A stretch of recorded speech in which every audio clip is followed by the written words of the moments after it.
Ready. Planning for success. Planning for success means preparing ahead to make sure goals are met and problems are managed properly. Risks are part of every plan. They can be low, moderate, or high, depending on how much they affect cost, schedule, and performance. Low-risk events cause little problems or time or performance. Moderate risk can cause some delays, added costs, or small performance issues. High risk can seriously affect budgets, schedule, and quality of work. Good planning includes the following. Helps with preparation. Being ready for possible outcomes. Maximize results.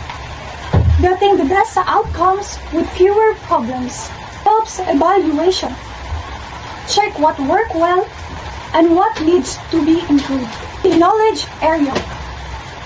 Using what we know to make smart decisions. Challenges of risk management. Identifying risk. Some risks are hard to see or predict. A lack of buy-in. Not everyone may support the plan. Cannot precisely predict the future. We can only estimate, not 100% sure. Aligning risk management with business strategy. Making sure risk plan match company goals. So there are 10 rules of project risk management. So first is make risk management part of your project. Kani daw siya is kanang pag maghimo mo og project is kailangan na ay mo maka-assign ana nga maghimo og kinsay magbuhat sa mga delays sa inyong project. So dili na ni siya kanang buhaton og kanang nanay mga problema bitaw dapat amdam mo nga naa na siya.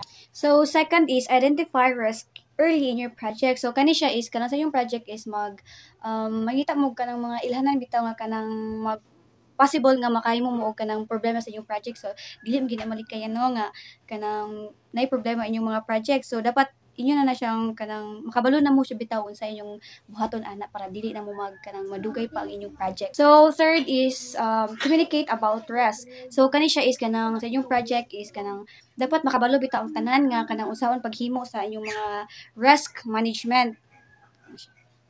So fourth is consider both threats and opportunities. So kani siya is kanang dili lang puro problema bitaw ang tanawon usahay ang kanang risk pud nga tatanawon ninyo siya og sakto ba na siya or kanang dili man na siya delay bitaw sa inyong mga time nga inyong ug kanus agi ninyong mahuman nga project. So next is clarify ownership issues. Kinsa gani clarify daw ninyo og kanang kinsa ang kanang monitor og naaman galing mahitabo nga kanang risk sa inyo ang project.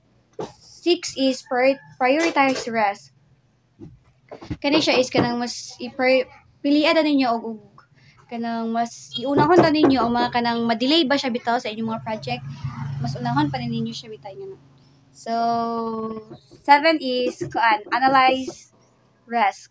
Sa inyong project is kanang inyo dang kanang sabta bitaw sabto na siya kay aron dili mo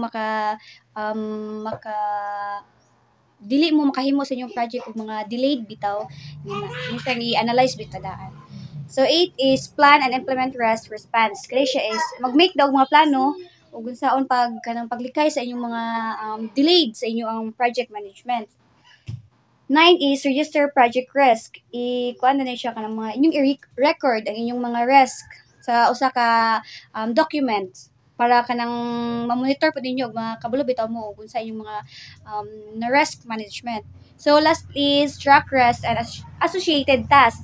Kani siya is kanang kailangan sa inyong project is bantayan ninyo bitaw og kanang naay mga delayed kay aron mas or kuan is siguro din bitaw nga i-follow up ninyo hantud sa mahuman gid ang inyong project. So mao to ang 10 rules of project risk management. So next is developing the risk management plan. So A risk management plan includes tools or methods of analysis to minimize, delay, or avoid potential risk. So it means kanito siya is kanang ang risk management plan is kanang magamit na kang mga kanang way or tools bitaw nga para ma maiwasan bitaw ang mga kanang mga possible nga kanang mga risk sa inyo ang management sa inyong or sa inyong project. Lest all potential risk, no matter how small a case that often miss. So, kanina siya is kanang dapat ilista din niyo ang mga problem bisag kanang gamay lang bitaw or makita bitaw ninyo og kanang maka-affect ba siya sa inyo ang mga problema. So, create cost categories at least associated risk. Si kani siya is kanang create mo daw og cost categories dayon ilista ninyo ang mga kanang ang mga problema bitaw nga inyong mga nagasto sa inyong mga risk or mga nagtaas nga mga presyo sa inyong project, paghimo og project.